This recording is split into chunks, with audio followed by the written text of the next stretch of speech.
अनूप, देखिए इस पूरे मामले को लेकर लगातार सियासी चर्चाएं भी है और आज क्योंकि खुद मुख्यमंत्री इस बैठक की अध्यक्षता करेंगे, मेन मोटो क्या है इस बैठक को लेकर? देखिए, आज की योगी कैबिनेट की बैठक काफी महत्वपूर्ण होने वाली है। करीब 1.5 दर्जन ज्यादा प्रस्ताव इस कैबिनेट बैठक में रखे जाने हैं, जिनमें इंफ्रास्ट्रक्चर की बात करें, स्वास्थ्य विभाग की बात करें, पुलिस विभाग की बात करें। ये तमाम ऐसे विभागों के जो तमाम ऐसे इसमें रखे जाएंगे प्रस्ताव, जिसपे मोहर लग सकती है। पुलिस विभाग की बात करें तो उसमें कई प्रस्ताव हैं, जिसको लेकर नए वाहन खरीदने का एक प्रस्ताव इसी पुलिस का डिपार्टमेंट के लिए इसमें रखा जाना है। निश्चित रूप से आपने देखा होगा कि पुलिस के पास हाईटेक वाहन, तेजी से वाहन, आपने देखा होगा अपराधी जिस तरीके से बड़े वाहन, हाईटेक वाहन लेके घूमते हैं और निकल जाते हैं। कहीं ना कहीं पुलिस के पास अगर अच्छे वाहन होंगे तो कहीं ना कहीं उनको दौड़ाकर पकड़ सकते हैं। इस तरीके से एक प्रस्ताव पास किया जाएगा, जिसमें तमाम पुलिस के लिए वाहन नए खरीदे जाएंगे, उस पुलिस विभाग को किए जाएंगे। दूसरा प्रस्ताव पुलिस विभाग से ये भी हो सकता है कि जो खिलाड़ी हैं उनके लिए, नौकरी के लिए जो दक्षता है उसके लिए भी उस पर कहीं छूट उट देने की बात की जा रही है। तीसरा हो सकता है कि इसमें जो किसी नौकरी पेशे के प्रति अगर उस डेथ हो जाती है नौकरी पेशे के दौरान पुलिस विभाग में, यानी तो उसके परिजन को नौकरी देने के लिए वहां पर शारीरिक जो मापदंड होता है उसमें छूट, परीक्षा में छूट देने की बात इसी कैबिनेट में रखी जाएगी और हो सकता है इस कैबिनेट में पास हो जाए। दूसरा, इंफ्रास्ट्रक्चर की बात कर रहे थे। इंफ्रास्ट्रक्चर में जो गंगा एक्सप्रेस वे है, मेरठ से हरिद्वार तक जोड़ने का प्रस्ताव इसी कैबिनेट में उसको विस्तार करने का प्रस्ताव मिलेगा। मुझे लगता है कि अब उत्तराखंड से यानी हरिद्वार से मेरठ और प्रयागराज, ये तीनों एक ही में जोड़ दिए जाएंगे, तो कहीं ना कहीं उत्तराखंड और हरिद्वार से और प्रयागराज की जो दूरी है, मेरठ की दूरी है, वो कम हो जाएगी और लोगों को राहत भी अब मिलेगी। ये और कहा जा रहा है अनूप कि जो प्रशासनिक अधिकारी हैं उनके प्रमोशन में भी कुछ संशोधन किया जाना है और इसी बैठक में इस पूरे मामले पर भी चर्चा होगी और शायद हो सकता है कि उस पर फैसला लिया जाए। प्रमोशन में किस तरीके का संशोधन होना है, क्या नियमों में बदलाव किए जाएंगे अनूप?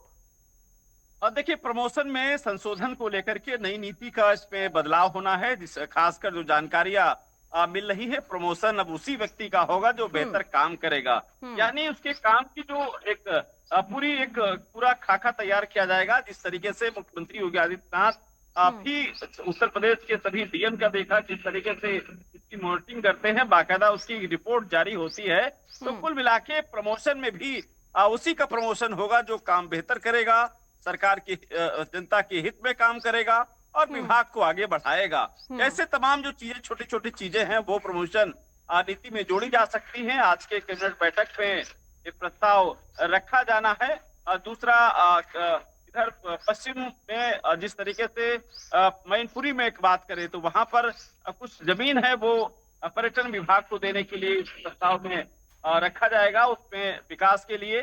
कुल मिला के इंफ्रास्ट्रक्चर के साथ साथ पर्यावरण विकास के साथ साथ जो तमाम और विभाग हैं उनके इस प्रस्ताव रखे जाने हैं, जिसको लेकर लगातार इस पर चर्चाएं चल रही थी। कुछ विभाग ऐसे भी हैं जिनमें उनके विभाग की अब तक कितनी जगह खाली हैं, उसको लेकर भी, कई भर्तियों को लेकर भी इसी कैबिनेट में चर्चा होगी। इस पर प्रस्ताव पर मोहर लग सकती है। करीब 19 प्रस्ताव ऐसे हैं जो उत्तर प्रदेश की जनता से जुड़े हैं, जो आने वाले भविष्य में जनता से उनको फायदा मिलने वाला है। ऐसे प्रस्तावों पर इस कैबिनेट में मोहर लगेगी और करीब 4 बजे के आसपास लोक भवन में जो बैठक होगी, सभी कैबिनेट मंत्री भी मौजूद रहेंगे। वो 19 प्रस्ताव सबके सामने रखे जाएंगे। हाँ। 19 प्रस्तावों पर इस कैबिनेट में हाँ। मोहर लग सकती है। बिल्कुल, 19 ऐसे प्रस्ताव है जिस पर चर्चा भी की जाएगी और ये माना जा रहा है कि इन प्रस्तावों को पास कर दिया जाएगा। इस पर बेहद अहम फैसले लिए जा सकते हैं क्योंकि ये कहा जा रहा है कि जो बेहद कुशल खिलाड़ी हैं उन्हें भी प्रशासनिक अधिकारी के तौर पर नियुक्त किया जा सकता है। क्या इसको लेकर एक लिस्ट है मंत्रियों के सामने, कैबिनेट के पास? और उस लिस्ट में, अगर लिस्ट है अनूप, तो लिस्ट में कितने खिलाड़ियों का नाम? देखिए, उत्तर प्रदेश में या फिर देश में जो देश स्तर के जो अंतरराष्ट्रीय स्तर पर जो खिलाड़ी लगातार वो प्रदेश का नाम रोशन कर रहे हैं, देश का नाम रोशन कर रहे हैं, अपने पिछले उसमें भी देखा होगा कि कई खिलाड़ियों को सरकारी नौकरी दी गई है। उसी क्रम में उत्तर प्रदेश सरकार फिर उनको थोड़ा सरलता देते हुए एक प्रस्ताव ला रही कि प्रशासनिक अधिकारियों उनको बनाया जा सकता है। विभाग के हाँ। तमाम जगह होंगी जो कि खिलाड़ियों को दी जाएंगी। ऐसे खिलाड़ी जो देश के लिए गोल्ड मेडल लाए हैं, ऐसे खिलाड़ी जो देश का नाम रोशन कर रहे हैं, अंतर्राष्ट्रीय खिलाड़ी में देश और प्रदेश का नाम रोशन कर रहे हैं, ऐसे खिलाड़ियों को सरकार भी कहीं न कहीं उनको सरकारी पद देगी और नौकरी देने के साथ साथ आप समझिए ये जो आने वाले खिलाड़ी हैं या फिर जो खिलाड़ी खेल रहे हैं उनको कहीं उनके लिए कहीं न कहीं प्रोत्साहन भी होगा कि अच्छी तरीके से खेलें, देश का और प्रदेश का नाम भी रोशन करें और इसी तरीके से सरकार उनको फायदा भी दे। हालांकि और पिछले 2 दशक 3 दशक और पिछले और देखा जाए सरकारों में खिलाड़ियों को इतना सुविधाएं नहीं मिलती थी, इतनी इस तरीके से सरकारी नौकरियों में बढ़ावा नहीं मिलता था। तो मुझे लगता है उस समय खेल की जो पारदर्शी थी या समझिए खेल का जो रुझान था लोगों को वो लगातार कम होता जा रहा था। लेकिन योगी सरकार में या फिर प्रधानमंत्री नरेंद्र मोदी की सरकार में खिलाड़ियों को प्रोत्साहन मिला, उनको एक अच्छा प्लेटफॉर्म मिला और लगातार सरकार उनको सुविधाएं भी दे रही है। यही वजह है कि उत्तर प्रदेश सरकार एक कदम और आगे बढ़ के खिलाड़ियों के लिए यहाँ एक पर प्रस्ताव ये कहा इसमें जा रहा है कि जो लोकल प्रोडक्ट्स बनाते हैं उसके लिए भी कई अहम फैसले लिए जा सकते हैं इस कैबिनेट बैठक में। बिल्कुल एमएसएमई के तहत या फिर लोकल जो बुनकर हैं या फिर जो इन लोगों के लिए एक बड़ा प्रस्ताव इसमें आ सकता है, क्योंकि आपने देखा भी होगा कि बुनकर जो होते हैं ये पूर्वांचल में खासकर भदोई की बात करें, भदोई में कालीन बहुत प्रसिद्ध है या फिर और आगे चले जाएं वहां पर कढ़ाई का काम बहुत होता है, जरदोजी का काम।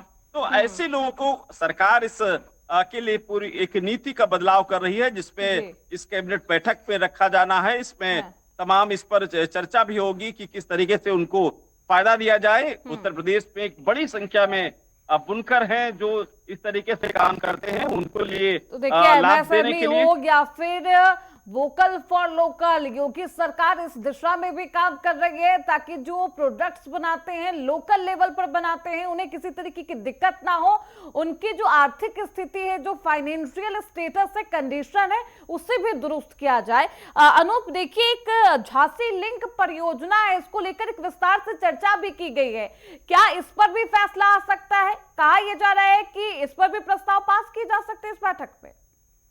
बिल्कुल झांसी लिंक परियोजना पर भी इस प्रस्ताव बन चुका है, आज की कैबिनेट बैठक में रखा जाना है। निश्चित रूप से इस परियोजना को भी मुझे लगता मंजूरी मिल सकती है इस योगी कैबिनेट बैठक में। और जिस तरीके से झांसी से जब कनेक्टिविटी बढ़ेगी तो मुझे लगता उस जिले का विकास हो जाता है और यही वजह है कि सरकार इंफ्रास्ट्रक्चर के साथ साथ जो एक्सप्रेस वे का जाल है या फिर रोडों का जो जाल है वो लगातार उसको बढ़ा रही है और उससे मुख्य धारा में जोड़ने का कोशिश कर रही कि उत्तर प्रदेश के सभी जिले, सभी जो ब्लॉक हैं, सभी तहसील हैं, सभी मुख्यालय हैं, गांव-गांव तक ये जो अगर एक्सप्रेस वे या फिर रोड से बेहतर रोडें होंगी तो मुझे लगता है वो मुख्य धारा से जुड़ेंगे और आने वाले समय में उनको बिल्कुल एमएसएमई से लेकर लोकल फॉर वोकल के तमाम ऐसे सेक्टर हैं जिसे खुद मुख्यमंत्री योगी आदित्यनाथ और योगी सरकार प्राथमिकता से देख रही है।